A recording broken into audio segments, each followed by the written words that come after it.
Very good morning everyone. Stock market চ্যানেলে আপনাদের সকলকে স্বাগত। আজকে 13 মার্চ। আজকের জন্য নিফটি 50 যে সাপোর্ট লেভেলটা রয়েছে 23,500 400, এটা ইমিডিয়েট সাপোর্ট লেভেল রয়েছে। আর উপরের দিকে 23,800 900 রয়েছে রেজিস্ট্যান্স। নিফটি আজকে অলরেডি 192 93 পয়েন্ট ডাউন রয়েছে, তো মার্কেট গ্যাপ ডাউন ওপেনিং এর সিগন্যাল দিচ্ছে।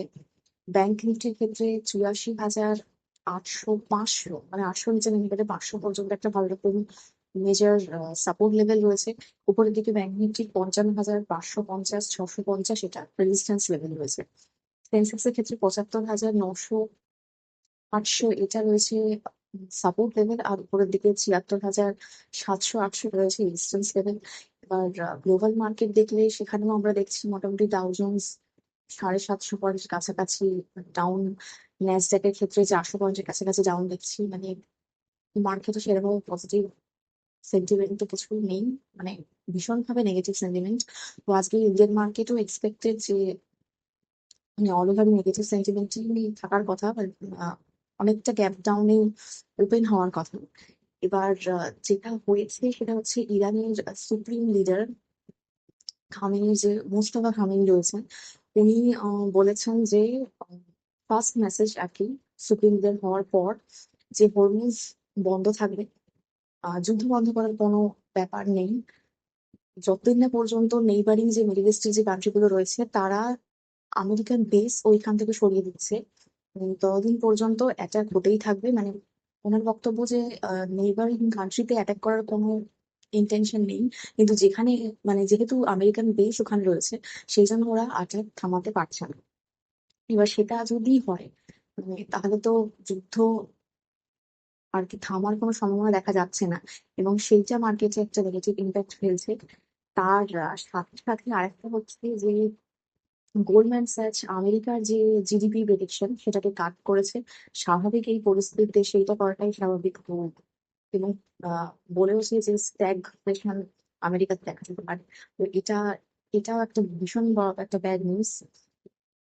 তো এইরকম নিউজের জন্য ভীষণভাবে একটা নেগেটিভ সেন্টিমেন্ট রয়েছে।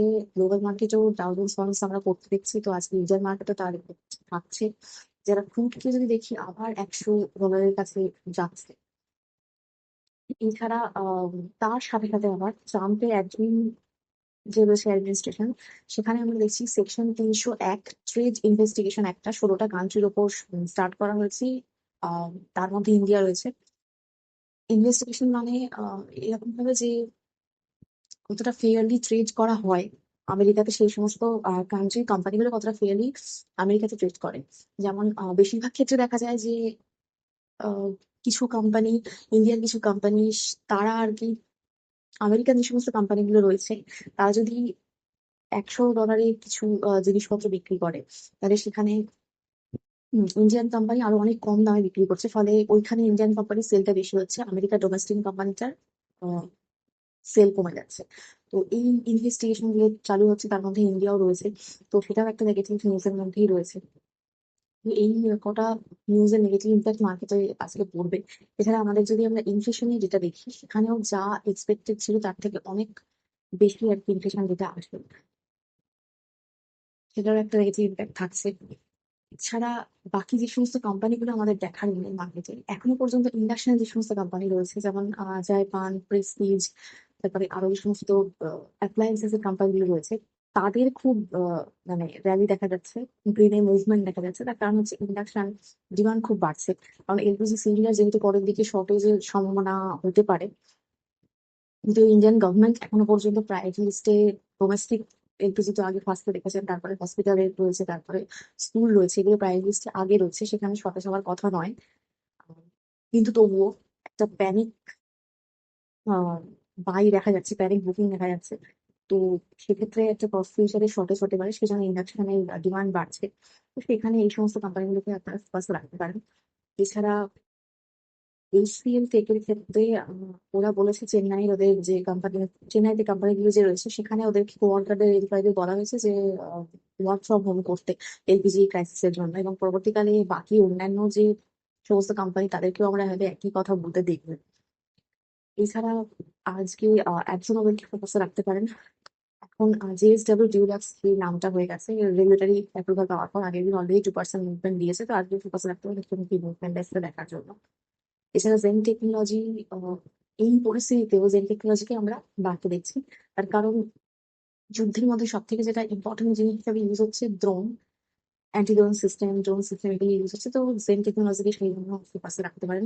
যারা ডিফেন্সে যে সমস্ত কোম্পানি গুলো সেগুলো ফোকাসে থাকছে, অয়েল কোম্পানি ফোকাসে থাকছে, এছাড়া অটো কোম্পানি ফোকাসে থাকছে। তার কারণ পেট্রোল ডিজেলের দাম এখনো পর্যন্ত বাড়ানো হয়নি ঠিক কথা, কিন্তু ফিউচারে যদি এরকম ওয়ার কন্টিনিউ চলতে থাকে তো কোনো না কোনো একটা সময় বাড়ানোর সম্ভাবনা তো অবশ্যই আছে। সেক্ষেত্রে সেটা যদি হয়ে থাকে অটো ইন্ডাস্ট্রি তো মানে আরো কত পড়বে তার নেই ঠিক, এবং এখনো তো পড়ে যাচ্ছে। তো অটো ইন্ডাস্ট্রি ফোকাস থাকছে, টাটা মোটরস ফোকাস থাকছে, তার সঙ্গে সঙ্গে কিবোর্ডকার অটো ইন্ডাস্ট্রি ফোকাসে রাখবেন। এছাড়া টাটা পাওয়ার ফোকাসে থাকছে, আদানি টোটাল গ্যাস ফোকাসে থাকছে। তার কারণ দুদিনের মধ্যে 40% মুভমেন্ট দিয়েছে উপরের দিকে। এছাড়া আহ আদানির বাকি কোম্পানিগুলোকে আদানি ইন্সপায়ারকে ফোকাসে আপনারা রাখতে পারেন। তো ইন্ডিয়ান এই সমস্ত কোম্পানিগুলো রয়েছে ফোকাসে রাখার মতো। যারা যদি আমরা এফআইআই সেলিং এর দিকে দেখি, মানে বাইং তো হচ্ছেই না এখনো পর্যন্ত, কোনো সম্ভাবনাই নেই। কারণ জিপি 92.31, তো বাইং এর সম্ভাবনা দেখা যাচ্ছে না। এফআইআই কালকে আবার 7,050 কোটি মতো সেলিং করেছে। তো কন্টিনিউ সেল রয়েছে, যেটা ইন্ডিয়ান মার্কেটের জন্য অবভিয়াসলি ব্যাড নিউজ।